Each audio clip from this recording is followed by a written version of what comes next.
Bagaimanapun juga saudara, kita sudah menjalani hidup di tahun 2021 ya. Dan kita sudah banyak merasakan asam garam kehidupan, manis pahit kehidupan ya. Bahkan jalan-jalan kehidupan yang berbagai-bagai modelnya. Ada jalan yang rata, ada jalan yang berbelok, ada jalan yang ya berlubang. Itulah namanya kehidupan. Namun demikian kita bersyukur karena kita dapat melaluinya. Kita dapat bersyukur saudaraku karena kita dapat melewatinya. Ya. Saudara, ada banyak pertolongan Tuhan yang kita rasakan di saat-saat pandemi berlangsung, mulai dari tahun 2020 ya hingga tahun 2021, bahkan sampai kita akan memasuki tahun 2022 sebentar lagi. Dan semoga saja semua yang menakutkan, mengkhawatirkan dunia bisa berlalu, termasuk wabah COVID-19 yang banyak menelan korban di seantero dunia ini. Bapak Ibu yang dikasihi Tuhan, pada saat ini tema firman Tuhan kepada kita itu tentang jalan yang terbaik untuk hidup kita. Tidak ada jalan yang terbaik untuk hidup kita selain daripada jalannya Tuhan. Amin. Hanya Tuhan saja, saudara. Dalam Tuhan sajalah kita menemukan kehidupan. Dalam Tuhan saja kita menemukan ketenteraman. Amsal pasal 16 ayat 25 mengatakan, ada banyak jalan yang disangka orang lurus, tetapi ujungnya maut. Ada jalan yang disangka lurus, tetapi ujungnya menuju maut. Ya. Jadi dalam kehidupan ini saudara yang kasih, ketika menjalani hidup, ada jalan yang dianggap lurus, tetapi belum tentu jalan yang mendatangkan kebaikan. Belum tentu jalan yang menawarkan ya, kebahagiaan, ketenangan. Terkadang saudaraku, jalan yang lurus itu pun bisa berujung maut. Apa yang dimaksud jalan yang lurus? Itu saudara, banyak orang memikirkan bahwa jalan yang lurus itu adalah yang tidak ada hambatan. Jalan tol. Jalan yang tidak ada halangan. Mulus, lurus. Tetapi saudara kasih, jangan salah sangka. Banyak mengalami kecelakaan di jalan yang lurus juga. Tabrakan. Bahkan terlena. Kenapa terlena? Karena saking mulusnya, saking lurusnya, ya, terlepas kendali, bisa menjadi ngantuk. Ngantuk. Jadi saudara, kalau jalan yang berbatu-batu, terkadang banyak orang yang selamat. Karena apa? Karena hati-hati. Hati-hati menjalani jalan itu. Jadi bukan berarti semua jalan yang dianggap lurus itu adalah yang terbaik. Kadang ujungnya menuju maut. Inilah yang dikatakan Amsal pasal 16 ayat 25. Ada jalan yang disangka lurus, tetapi ujungnya menuju maut. Kenapa menuju maut? Karena itu tadi, menghalalkan ya, yang dirindukan selalu, gak usah ada proses lah dalam jalan hidupku, gak usah ada kendala lah. Saudara, terkadang kendala itu perlu. Jalan yang berbatu-batu itu terkadang perlu, saudaraku. Untuk apa? Membuat kita terus berhati-hati. Jadi di tahun 2020, di tahun 2021, ketika kita mengalami berbagai terpaan pada kehidupan, ya, ada wabah-wabah penyakit semua orang mulai berhati-hati, bahkan mawas diri. Ya. Ada banyak hal pelajaran yang bisa kita ambil dari pengalaman menjalani hidup selama masa-masa COVID saudara. Yang tadinya sembrono tidak cuci tangan menjadi bersih-bersih cuci tangan. Yang tadinya sembrono yang merokok di sembarang tempat misalnya saudara. Nah, sekarang udah pakai masker, dibatasi jarak, kan begitu ya saudaraku. Ada banyak hal yang termasuk peningkatan derajat cara berpikir setiap manusia. Jadi terkadang ketika terjadi benturan kehidupan, di situ juga ada yang memberikan kepada kita satu pelajaran penting. Jadi jangan terlalu kita putus asa, jangan terlalu kita kecewa ketika kita mengalami sesuatu tekanan-tekanan kehidupan dalam menjalani hidup ini. Minggu yang lalu kita sudah dengarkan bagaimana saudara yang disampaikan oleh hamba Tuhan, bahwa banyak mungkin kita kehilangan di masa-masa pandemi. Mungkin kita kehilangan teman, kehilangan lapangan pekerjaan, kehilangan sahabat dekat, kehilangan keluarga mungkin. Nah, tetapi semua itu saudara kadang membuat banyak orang untuk bisa memperbaiki yang perlu diperbaiki, membenahi apa yang perlu dibenahi. Karena memang manusia itu terkadang saudara, walaupun sudah tahu yang baik, tetapi tidak mau melakukan yang baik. Tahukah saudara, dalam kitab Yakobus mengatakan bahwa dosa itu tidak melulu karena melakukan yang tidak baik, tapi dosa itu datang juga karena tahu melakukan yang baik tetapi tidak melakukannya. Iya kan? Sudah jelas bahwa dosa itu karena melakukan yang tidak baik. Tetapi ketika kita mengenal yang baik pun kadang tidak melakukannya, itu pun dosa juga. Jadi inilah manusia. Sudah tahu yang baik, sudah tahu bahwa ini bagus, sudah tahu bahwa yang ini bagus untuk dilakukan, sudah tahu bahwa yang ini tepat untuk dikerjakan, sudah tahu bahwa inilah yang cocok untuk dikenakan dalam dirinya. Yang seturut kehendak Tuhan tetap tidak melakukannya, itu pun dosa. Nah, jadi saudara yang dikasih di dalam Amsal pasal 16-25, saya katakan kembali bahwa banyak orang menganggap jalan yang lurus itu baik, tapi Amsal berkata tidak menuju mau. Matius 7:13-14. Ini berbicara tentang jalan yang luas, yang banyak orang pilih. Masuklah melalui pintu yang sesat itu, karena lebarlah pintu dan luaslah jalan yang menuju kepada kebinasaan, dan banyak orang yang masuk melaluinya. 14. Karena sesatlah pintu dan sepilah jalan yang menuju kepada kehidupan, dan sedikit orang yang mendapatinya. Nah, kalau orang memilih jalan, tentu saudara sudah pasti memilih jalan yang luas. Haleluya. Yang lebar, yang banyak orang lalui. Tetapi Tuhan Yesus katakan, belum tentu membawa kebahagiaan, belum tentu menemukan kebahagiaan lewat jalan itu. Terkadang jalan yang sempit juga itu menyenangkan.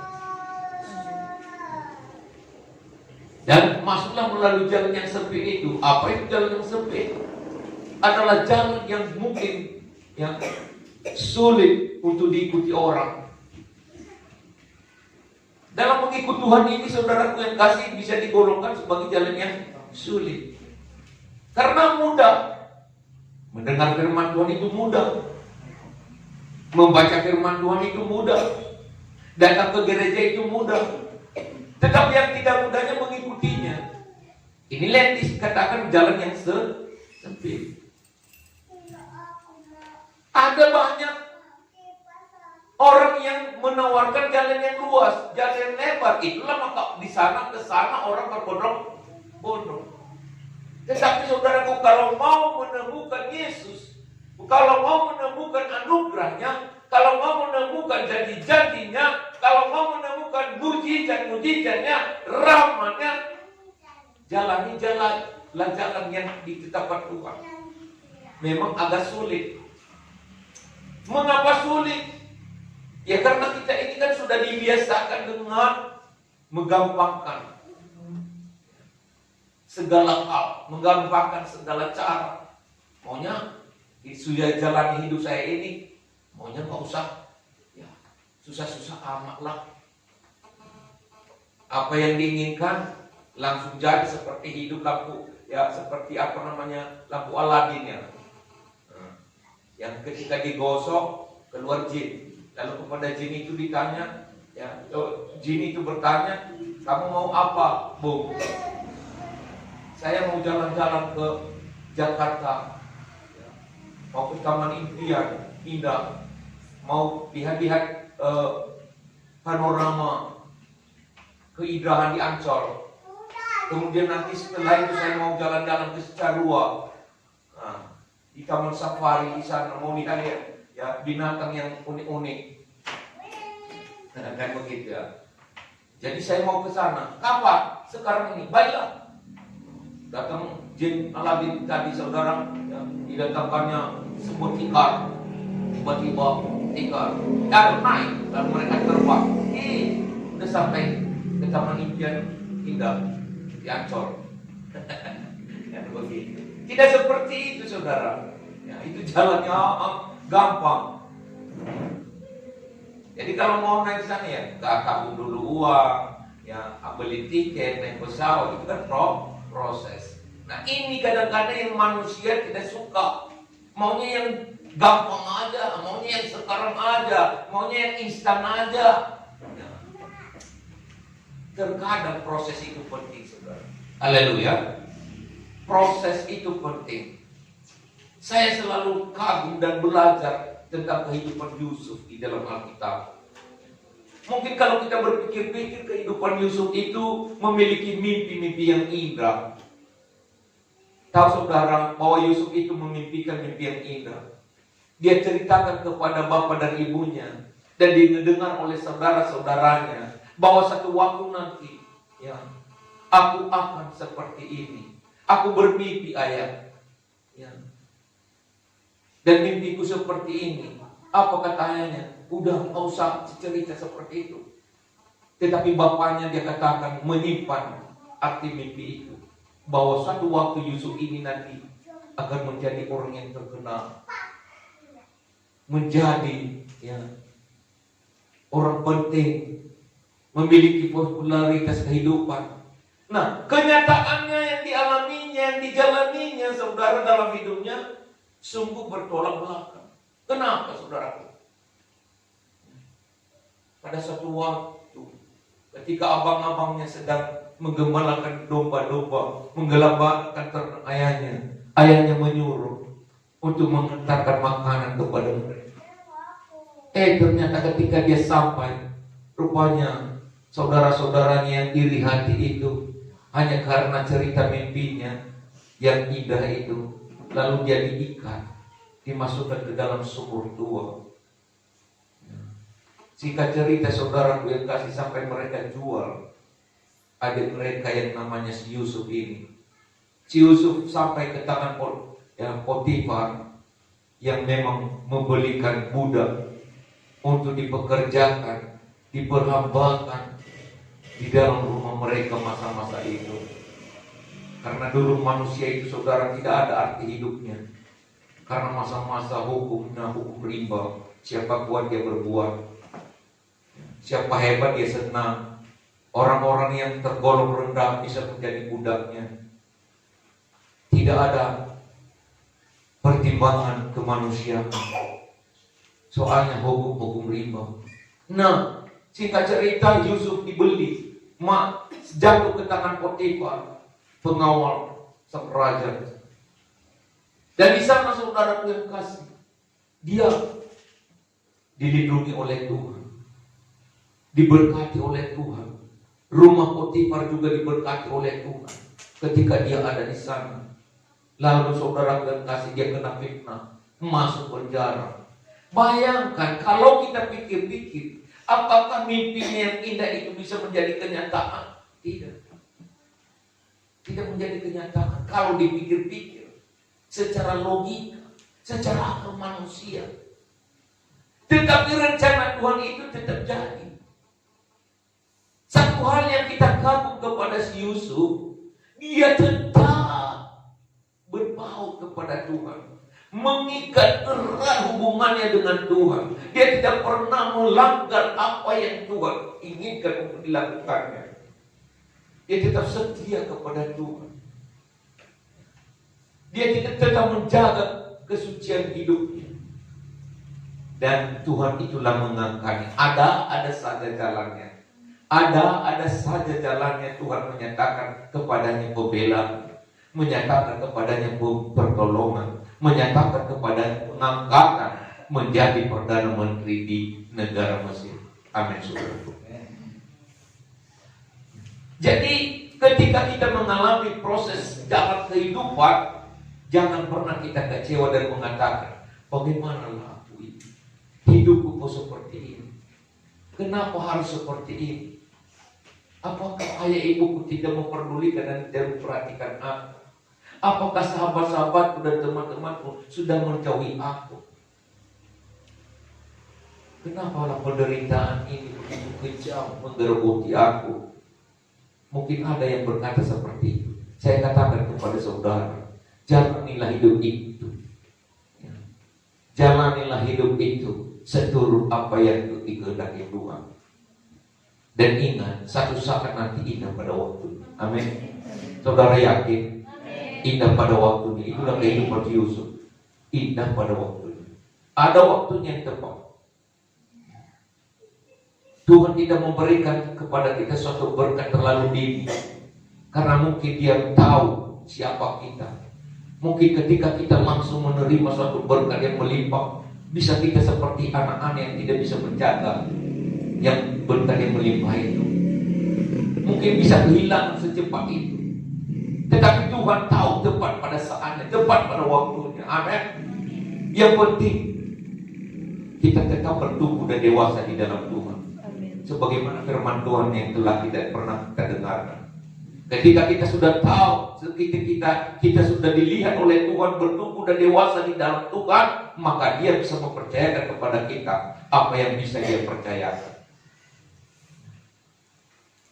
Bagaimana kita sebagai orang tua kepada anak-anak kita, tak mungkinlah bisa kita percayakan harta yang besar, handphone yang mahal, atau juga emas yang banyak gramnya kepada anak-anak kita. Kalau kita lihat anak-anak kita masih umur balita, umur 5 tahun, 6 tahun, 7 tahun, pasti dia tidak bisa menjaga harta yang berharga itu dalam hidupnya yang berikan kepadanya. Tetapi sebagai orang tua pasti, setelah dia sudah bisa bertanggung jawab, dia bisa dipercaya untuk menjaga apa yang diberikan kepadanya itu, barulah saya pikir sebagai orang tua memberikannya kepada anak itu. Demikian juga Bapa kita di surga kepada kita. Jadi yang penting sekarang kita harus bertumbuh dan dewasa di dalam Tuhan.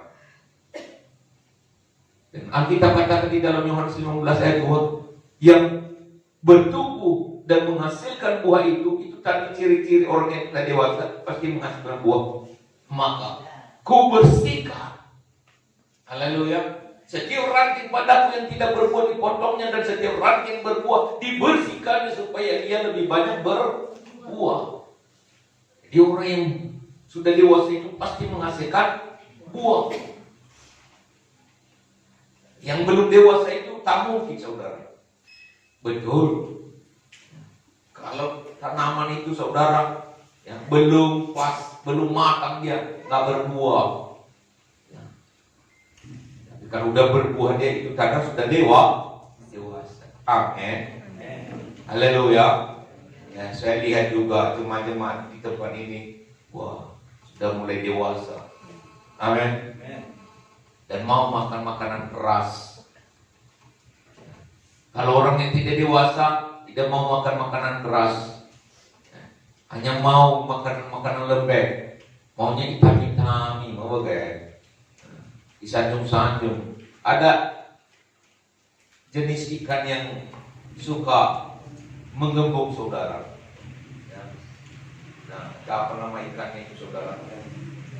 Kalau digelitik dia saudara, kasih lalu menggembung dia menggembung. Nah, ini adalah gambaran suka dipuji. Inilah yang disebut tadi jalan yang mulus. Dia tidak tahu bahwa itu apa yang dijalani itu adalah jalan yang luas, jalan yang mulus, ujungnya Jadi Bapak Ibu yang dikasih oleh Tuhan, jalan yang terbaik untuk hidup kita adalah jalannya Tuhan. Amin. Jangan-jangan yang kita pikirkan, yang kita inginkan secara manusia, yang diinginkan oleh dunia, jangan. Yang diinginkan oleh dunia adalah jalan yang luas. Jalanilah jalan yang sempit. Mungkin orang punya berkata, mungkin aku sanggup. Memang aku tahu firman Tuhan itu baik. Memang aku tahu ke gereja itu cocok. Memang aku tahu berdoa itu bagus, tepat untuk mendekatkan diri kepada Tuhan, tetapi aku tidak sanggup mengikutinya. Nah ini saudara, jalannya sempit.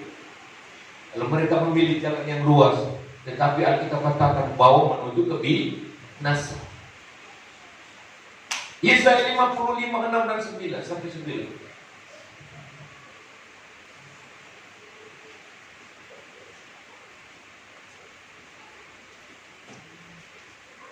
Yesaya 55 ayat 6, carilah Tuhan selama ia berkenan ditemui, berserulah kepadanya selama ia dekat. Baiklah orang fasik meninggalkan jalannya, dan orang jahat meninggalkan rancangannya. Baiklah ia kembali kepada Tuhan, maka dia akan mengasihaninya, dan kepada Allah kita, sebab ia memberi pengampunan dengan limpahnya. Sebab rancanganku bukanlah rancanganmu, dan jalanmu bukanlah jalanku. Demikianlah firman Tuhan. 9. Seperti tingginya langit dari bumi, demikianlah tingginya jalanku dari jalanmu, dan rancanganku dari rancanganmu. Jadi jalan yang terbaik saudaraku adalah rancangan, jalannya Tuhan, bukan jalannya kita, bukan jalannya dunia. Sangat beda jalanku dari jalanmu, kata firman Tuhan. Tinggalkan jalan orang fasik, tinggalkan jalan dunia ini, tinggalkan jalan dosa. Karena jalanku adalah jalan yang lebih tinggi. Rancanganku adalah rancangan yang terbaik, kata firman Tuhan. Haleluya. Iya. Tidak ada yang terbaik, saudara. Tidak ada jalan yang terbaik untuk kita jalani. Adalah jalannya Tuhan.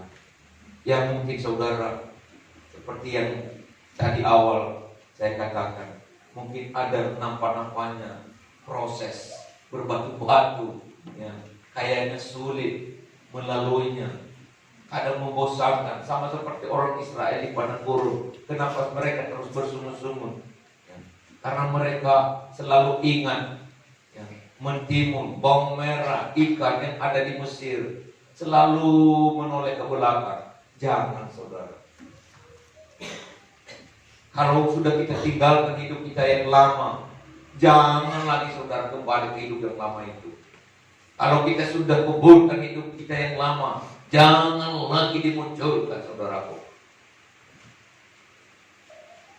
Kalau kita sudah tahu bahwa dosa yang mendatangkan ya, kebinasaan.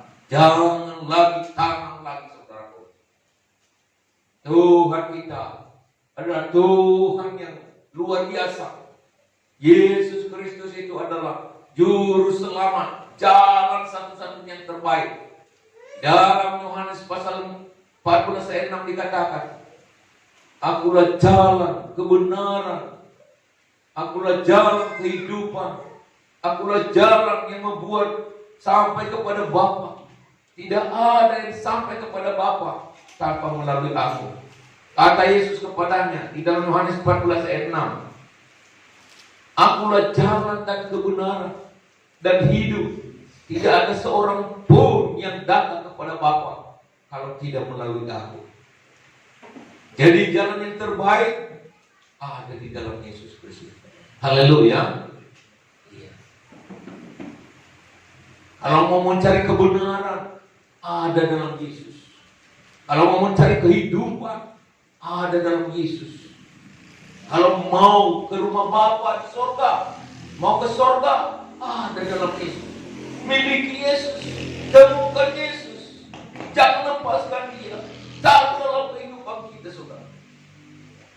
Itulah yang membuat kita menemukan kebenaran dan hidup. Di dalam Yohanes 10 ayat 10 dikatakan bahwa Aku datang untuk memberi hidup dan kelimpahan. Iblis datang membunuh, membinasakan, saudara. Jadi iblis tidak perlu kita kompromi dengannya. Usir dia, tolong dia, halau dia. Dekatkan Yesus dalam kehidupan kita. Haleluya. Ya. Pencuri datang hanya untuk mencuri dan membunuh dan membinasakan. Tapi Yesus berkata, Aku datang supaya mereka mempunyai hidup dan mempunyainya dalam segala kelimpahan. Jadi siapa pencuri di sini? Nah, iblis. Pencuri datang hanya untuk mencuri dan membunuh dan membinasakan. Membinasakan, membunuh karakter kita, semangat kita, membunuh kerajinan kita, membunuh ide-ide positif kita, membunuh semangat kita untuk maju dalam hidup ini, membunuh karakter kita yang cemerlang. Tapi Yesus datang yang untuk memberikan kepada kita kehidupan dan memberinya dengan kelimpahan. Amin. Jadi kita bersyukur, saudara, karena dalam Yesus kita bisa mengalami jalan, memiliki jalan yang terbaik untuk hidup kita. Amin. Menemukan jalan yang terbaik. Tidak ada jalan yang terbaik, saudara. Banyak orang sekarang yang, saudaraku, yang terus mencari Yesus karena mereka sudah tahu bahwa Dia adalah jalan yang terbaik. Mari kita baca Yesaya 2 ayat 2 sampai 3.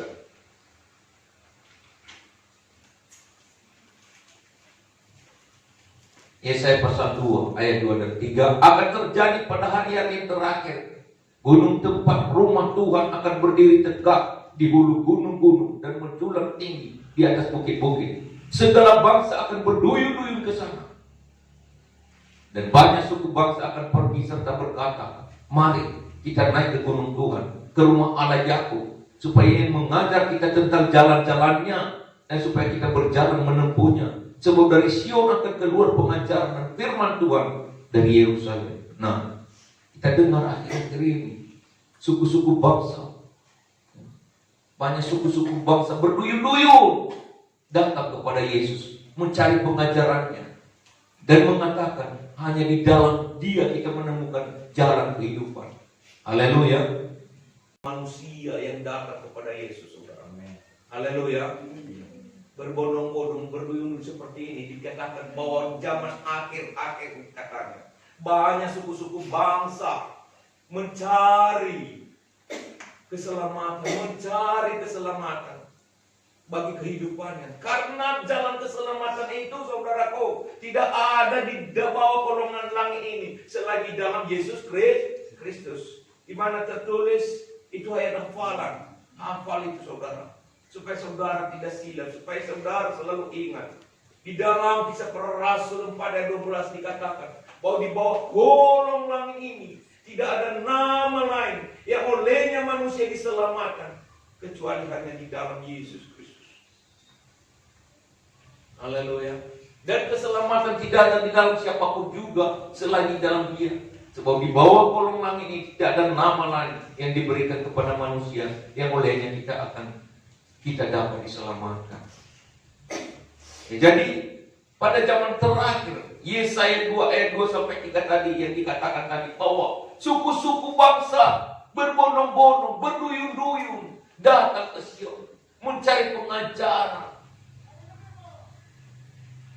Haleluya.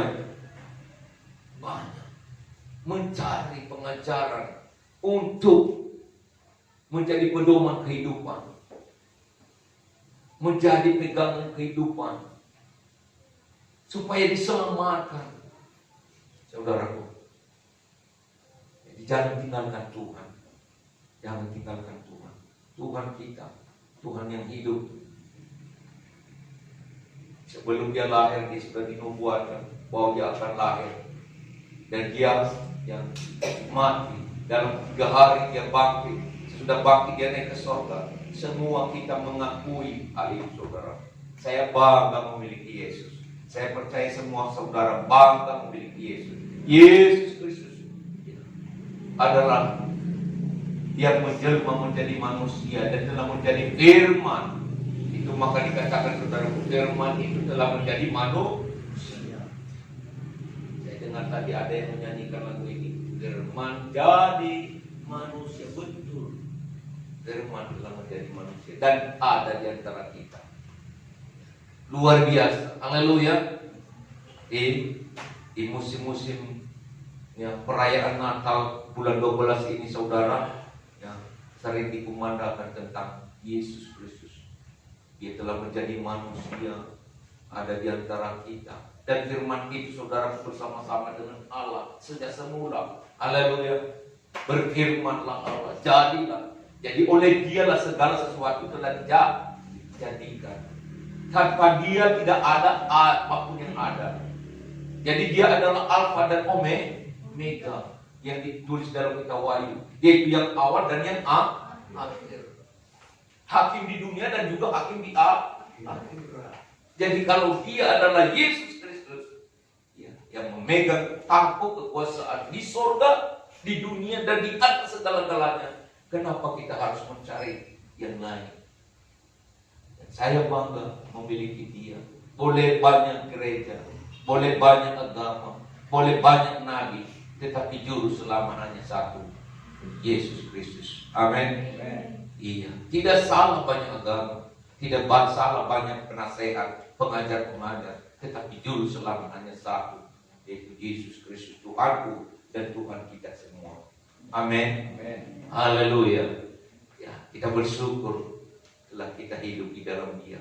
Siapa yang ada di dalam aku ada di dalam Dia, maka dia akan mendapatkan damai dan sejahtera, sukacita yang dari Bapa di surga. Haleluya. Inilah saudara renungan firman Tuhan kepada kita pada kesempatan ini. Jalan yang terbaik untuk hidup kita tidak ada di tempat lain, hanya ada di dalam Yesus, di dalam Tuhan kita. Amin. Tinggalkanlah jalan orang fasik, tinggalkanlah jalan orang berdosa. Ya. Bahkan dikatakan saya tambahkan saudara di dalam Mazmur pasal 1 ayat 1 itu, berbahagialah orang yang berjalan di jalan yang benar, bukanlah di jalan orang fasik, bukanlah di jalan orang berdosa, bukanlah di jalan orang yang pencemooh, tetapi orang-orang yang merenungkan firman Tuhan siang dan malam. Itulah yang akan seperti ada di tepi aliran air, menghasilkan buahnya pada musimnya, dan dia akan berbuah apa saja yang berbuahnya berhasil. Haleluya.